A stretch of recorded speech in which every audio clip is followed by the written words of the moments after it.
जय हिंद दोस्तों, स्वागत है आप सभी का आपके अपनी यूट्यूब चैनल पर। दोस्तों, आज के इस वीडियो में हम लोग हिंदी के मोस्ट इम्पॉर्टेंट क्वेश्चन को डिस्कस करेंगे, जो कि आपके आगामी लगभग सभी भर्ती परीक्षाएं जिसमें हिंदी से संबंधित क्वेश्चन पूछे जाते हैं, उन सभी एग्जाम्स के लिए सारे क्वेश्चन बहुत ही इंपॉर्टेंट हैं। चलिए शुरू करेंगे इस वीडियो को। क्वेश्चन है, सुबिरन को ढूंढत फिरत कवि व्यभिचारी चोर, प्रस्तुत पंक्ति में कौन सा अलंकार है? तो यहाँ पर ऑप्शन ये राइट हो जाएगा, श्लेष अलंकार। सुबिरन के यहाँ पर कवि के अर्थ में इसका दूसरा अर्थ निकल रहा है, व्यभिचारी और चोर के अर्थ में अलग अलग अर्थ निकल रहा है, यानी कवि, व्यभिचारी, चोर, इन तीनों शब्द के यहाँ पर सुबिरन का अलग अलग अर्थ निकल रहा है, इसलिए यहाँ पर श्लेष अलंकार हो जाएगा। यमक अलंकार की अगर बात करेंगे तो जहाँ पर एक ही शब्द की आवृत्ति दो या दो से अधिक बार हो और प्रत्येक बार उसका अर्थ बदल जाए, वहाँ यमक अलंकार होता है। बात करेंगे विभावना अलंकार की, तो जहाँ पर बिना कारण के ही कार्य का होना पाया जाता है, वहाँ विभावना अलंकार होता है। अगला क्वेश्चन, निम्नलिखित में से कौन सा अघोष वर्ण है? बात करेंगे अघोष वर्ण की, तो यहाँ पर ऑप्शन बी राइट हो जाएगा। चा और छा ये दोनों ही वर्ण अघोष वर्ण है। बात कर लें स्पर्श व्यंजन वर्णों की, तो स्पर्श व्यंजन वर्णों की संख्या कुल 25 है। कौन कौन से? का से लेकर माँ तक के जितने भी वर्ण हैं ये सभी स्पर्श व्यंजन वर्ण के अंतर्गत आते हैं, जिसमें कुल 5 वर्ग होते हैं। बात कर लें का वर्ग की, तो का वर्ग में का, खा, गा, घा और अंगा, ये 5 वर्ण का वर्ग के अंतर्गत आएंगे, जिसमें जो पहला और दूसरा वर्ण होगा वो अघोष वर्ण होगा, और तीसरा, चौथा और पांचवा वर्ण जो होगा वो घोष वर्ण होगा। इसी प्रकार पांचों वर्ग के पहले दूसरे वर्ण अघोष वर्ण होंगे, जबकि तीसरे, चौथे और पांचवें वर्ण जो होंगे वो घोष वर्ण होंगे। बात करें चा छा की, तो चा वर्ग के अंतर्गत चा छा ये दोनों अघोष वर्ण हैं, जबकि जा झा और या ये तीनों घोष वर्ण हो जाएंगे। चलेंगे अगले क्वेश्चन की तरफ।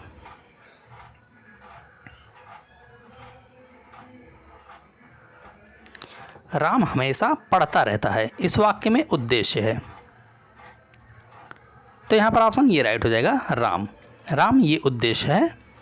उद्देश्य और विधेय ये वाक्य के 2 अंग होते हैं। राम यहाँ पर उद्देश्य हो जाएगा, और उद्देश्य के बारे में जो भी कुछ बताया जाता है या कहा जाता है वो विधेय के अंतर्गत आता है। तो राम उद्देश्य होगा और हमेशा पढ़ता रहता है, ये विधेय के अंतर्गत आएगा। अगला क्वेश्चन,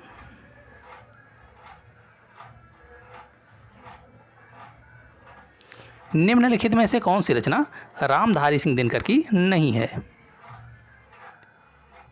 तो यहाँ पर ऑप्शन बी राइट हो जाएगा, वीरों का कैसा हो वसंत। ये रचना रामधारी सिंह दिनकर की नहीं है, जबकि नील कुसुम, इतिहास के आंसू, नीम के पत्ते ये तीनों ही रचनाएं रामधारी सिंह दिनकर की हैं।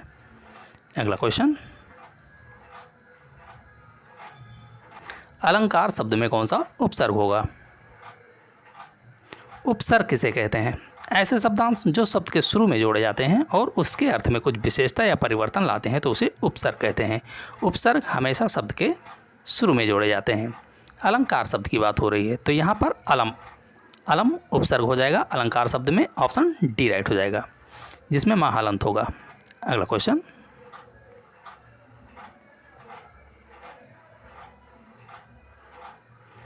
कोई आने वाला है, वाक्य में प्रयोग कोई किस प्रकार का सर्वनाम है? बात करेंगे सर्वनाम की, तो सर्वनाम 6 प्रकार के होते हैं। बात करें कोई शब्द की, तो ये अनिश्चयवाचक सर्वनाम हो जाएगा। ऑप्शन डी राइट हो जाएगा। जिस सर्वनाम शब्द से किसी निश्चित व्यक्ति, वस्तु या किसी स्थान का बोध नहीं होता है वो अनिश्चयवाचक सर्वनाम के अंतर्गत आते हैं। तो यहाँ पर ऑप्शन डी राइट होगा, क्योंकि कोई शब्द से किसी निश्चित व्यक्ति, वस्तु या स्थान का बोध नहीं हो रहा है। अगला क्वेश्चन, बाणभट्ट की आत्मकथा निम्न में से किस रचनाकार की रचना है? तो ये रचना हजारी प्रसाद द्विवेदी की है। ऑप्शन सी राइट हो जाएगा। हजारी प्रसाद द्विवेदी जी की एक बहुत ही प्रसिद्ध रचना है कुटुज। ये एग्जाम की दृष्टि से बहुत ही महत्वपूर्ण रचना है। अनाम दास का पोथा ये भी रचना हजारी प्रसाद द्विवेदी की है। द्विवेदी युग का नामकरण ये महावीर प्रसाद द्विवेदी जी के नाम पर हुआ है। वीरों का कैसा हो वसंत सुभद्रा कुमारी चौहान की रचना है। अगला क्वेश्चन, संक्षिप्त शब्द में कौन सा उपसर्ग है? संक्षिप्त शब्द की अगर बात करेंगे तो यहाँ पर ऑप्शन ये राइट हो जाएगा, सम। संक्षिप्त शब्द में सम, जिसमें मां हलंत होगा, सम उपसर्ग होगा। अगला क्वेश्चन, वह अंश जो पढ़ा हुआ ना हो, इस वाक्यांश के लिए एक शब्द है, तो यहाँ पर ऑप्शन बी राइट होगा, अपठित। वह अंश जो पढ़ा हुआ ना हो, इस वाक्यांश के लिए एक शब्द अपठित होगा। अगला क्वेश्चन, निम्न में से कौन सा विस्मय सूचक चिन्ह है? विस्मय सूचक की अगर बात करेंगे तो ऑप्शन ये राइट हो जाएगा, ये विस्मय सूचक चिन्ह है। ऑप्शन बी ये तुल्यता सूचक चिन्ह है। अर्धविराम की बात करेंगे तो ऑप्शन सी राइट होगा, और हंस पद ये ऑप्शन डी होगा। तो दोस्तों, ये वीडियो कैसा लगा इसे कमेंट बॉक्स में ज़रूर बताएं। अगर वीडियो पसंद आया हो तो वीडियो को लाइक करें, शेयर करें और चैनल को ज़रूर सब्सक्राइब करें। धन्यवाद।